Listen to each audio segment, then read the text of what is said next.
السلام عليكم ورحمة الله وبركاته، ازيكم عاملين ايه؟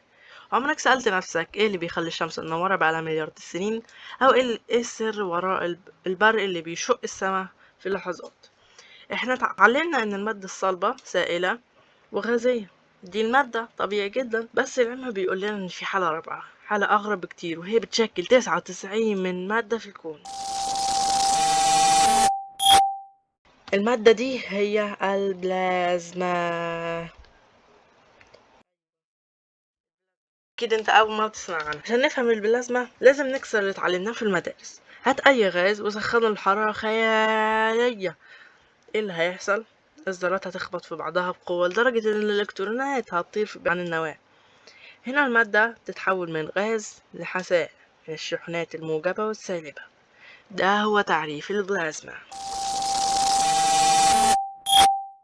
زي ما انتوا شايفين في الورقة دي، البلازما مش حاجة خيالية، هي موجودة حوالينا في كل مكان. هو عندك مثلا موجودة في السماء، في الشمس والنجوم، كلها عبارة عن كرة ضخمة من البلازما. في الأرض البرق اللي بنشوفه هو تفريع بلازمي. في بيتك شاشات البلازما والنيون، دي برضو تعتبر بلازما. طيب ليه ندرس البلازما دي؟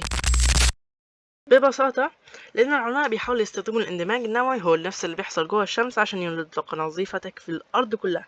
تخيل طاقة النجوم بين إيدك. البلازما هي الجسر بين عالمنا وهو بين فهم أسرار الكون الواسع.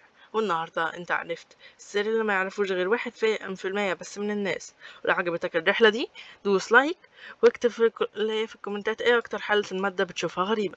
أشوفكم في الحلقة الجاية في كوكب العلوم، وسلام.